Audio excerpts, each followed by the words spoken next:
Hello, I'm downtown Josh Brown. This is my friend Sarah Solomon. Sarah's got a new book out I want to tell you about. I think it's a great idea. It's really funny. Stick around. We'll see what her story is.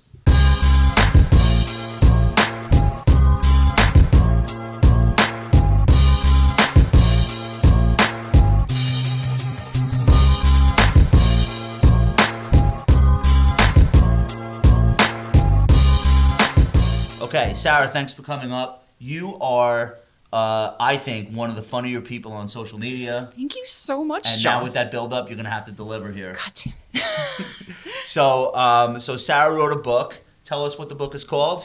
Guac is extra, but so am I, the Reluctant Adult's Handbook. And it's... Wait, let me pause for 1 second to do an explainer. Oh. For some of our viewers here at the compound, extra is kind of a pejorative term, but not always. Sometimes it's good. It's kind of like, oh my God, you're being so extra. Kind of like me on Instagram. I'm very extra. But you have a great Instagram. I mean. Okay. So like extra, like usually it's bad, but it's also sometimes it could be good. Yeah. So Guac is extra, and so am I. It's a very clever title. The Reluctant Adult's Handbook. So you're 30? Yes, I am. I am 30. I like to lead off my interviews by asking people how old they are. No, but so you've learned a lot in your 20s, and that's what this is about. Oh yeah, no, I had a trash fire over 20s. I mean, who didn't? But I definitely did. Which we could talk about some other time.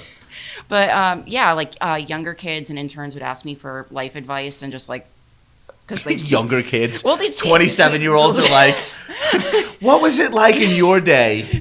Like, so how was Dorian's like in 2012? Right. Okay. And I would give like blunt, realistic advice. I'm like, thank you for being honest. That was. All right. So give me an example. I come to you and I say, I need an apartment and I need a roommate. Like, what would you say to me? Don't go off of Craigslist. Don't find a roommate on Craigslist.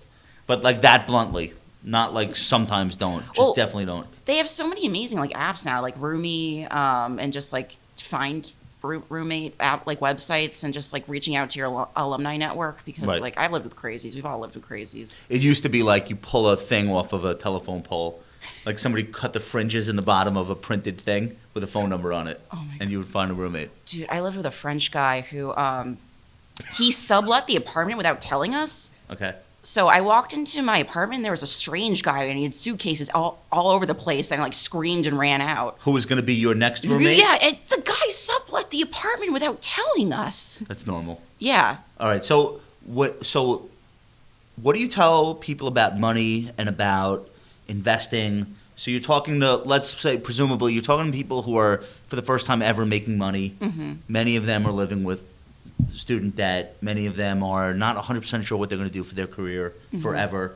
I know general advice is not that helpful, but like where do you even begin with that conversation? I mean, just little apps like Acorns or just exploring ETFs you like. I like the whiskey ETF just because all is liquor. Okay, of course. You want to invest in what you consume. Yeah, Vice. I'm always like, oh, Vice stocks are fun. Okay. So you're telling people like to focus on saving money where they can, investing kind of plain vanilla. I like pet stocks too.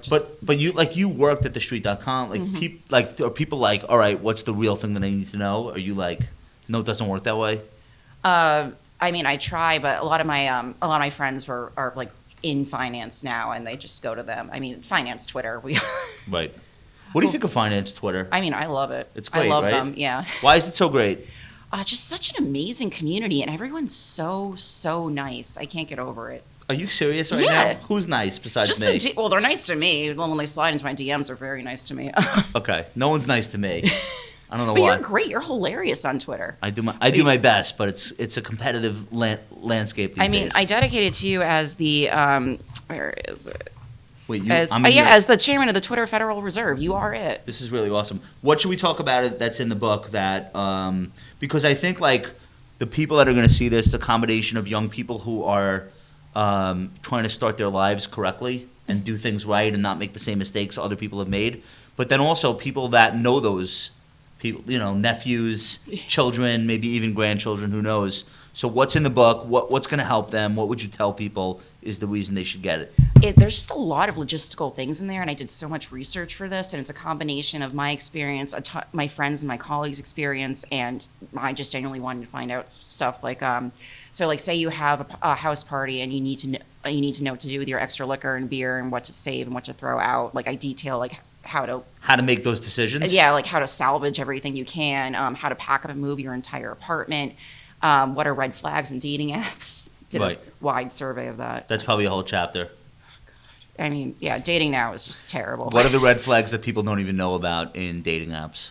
Well, like, I mean, some of the obvious ones are like, don't do videos of you vaping or like chugging liquor or like what everyone has like. I'll be right back. Everyone has the Machu Picchu pic. So many people have like hunting pictures. So that's not extra. That's like basic, right? Yeah, and everyone's looking for a travel partner or their partner in crime, and it's like, no, I'm sorry. That's like the line. Like, I'm looking for a partner in crime. You're not really doing any crimes. No. Literally taking selfies at brunch restaurants. Slow down. Yeah, I would not do well in jail. I'm not looking for a partner in crime. Yeah, let's get into trouble together. Yeah. Like trouble with your mom. So your profile is like really obviously more important than ever. And then people now are doing better on Instagram because they'll just put up their Instagram handles and they'll stalk you on Instagram. They'll just send you a message so they don't know that you got them from a dating app. It's like less invasive that way. That's interesting. Mm-hmm. What's the best dating app? I'm hearing good things about Bumble. I don't really like Bumble that much because the chicks have to message first, and then I'm like, God, I have to send this within 24 hours. That's like a homework assignment for you. Yeah, exactly. I deleted Raya because it was $8 a month. I'm like, I'm not paying for this, and it was just all models and DJs. You don't want to date DJs? I love DJs. Okay. But you know the CEO of Goldman Sachs is a DJ? DJ Solomon? I don't think he's on an app, but yeah.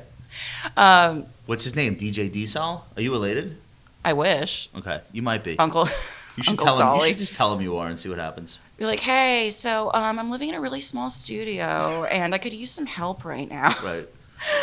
I'll carry your record. I'm like, I'd love to one day. I aspire to own a couch. That's the goal right now. Okay, so we'll do a GoFundMe for that. Having enough space for a couch. What's the number one thing that you wish you knew when you were 22 and moving into Manhattan for the first time or whatever? Like, what's the thing that you go back in time and tell yourself? That your 20s they're fun, but they're not that great. I mean, you don't have money. You are like trying to find yourself professionally and socially, and it's a lot of fun. But you're finding yourself, and you probably look the best you're ever gonna look. Oh yeah, I think I still look the same I did in like. You look amazing. I'm speaking about myself. Thanks. I didn't even look good in my 20s. No, but I'm glad you said that. There's like this whole fetish about like youth culture, and of course there always was, there always will be. Mm-hmm. But I hated my 20s. I didn't hate them. I hated my 30s. No, my 20s, I look back, like, I didn't know anything. I did, like, career-wise, it was a total brick wall, and I kept banging my head into it. Like, I feel better now at 42 than I felt at 22, and definitely 32. Maybe not, like, when I wake up in the morning, but just in general, mentally. I don't know. I feel like that's a book maybe that I'll write. You should. Like, how to survive your 30s. Nobody wants to read that shit. I mean, I'd like to know. I was so excited to turn 30. I was like, good, I'm out of this. I'm done. Okay, spoiler alert. You're going to go to a lot of weddings if you haven't already started. I already. And then the baby showers will start, and that's way worse.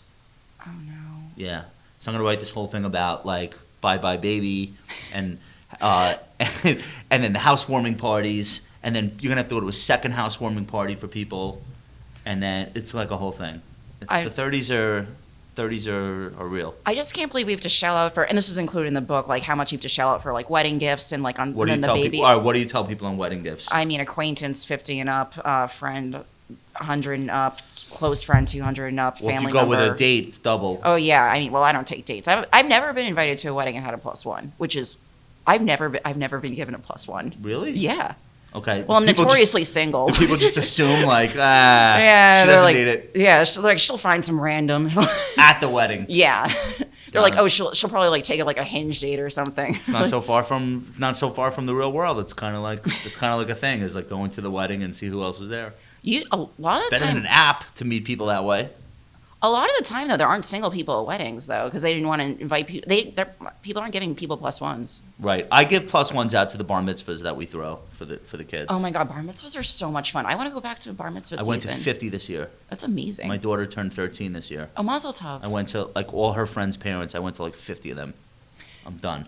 That's why I look like I went to 50 of them. All right, listen. I want you to think very carefully about whether or not someone in your life, maybe it's you, could use some advice in their 20s for how to live, how to love, how to laugh. Great graduation present. I mean, you're funny. Like, you're way funnier than I am. So stop it. That's no, such a lie. So anyway, but there's good advice in here. There's a lot of stuff that you wouldn't think about. How to tip people, how to like find the right place to live, and all this stuff that nobody really teaches you. And even if your parents teach you, you won't listen, right? Yeah. So like listen to Sarah. Now, how do people follow you? What's your? I'm on Twitter as Urban Jap and Sarah Solfails, Instagram Sarah Solfails. Okay, so follow all of those immediately. And let us know what you think about being in your 20s and being an idiot and knowing nothing and not getting the right guidance from anyone. What was that like for you? Tell us in the comments below. Make sure you go ahead and smash that like button. Follow Sarah on all of her services. Hit her on the dating apps, and we will talk to you soon.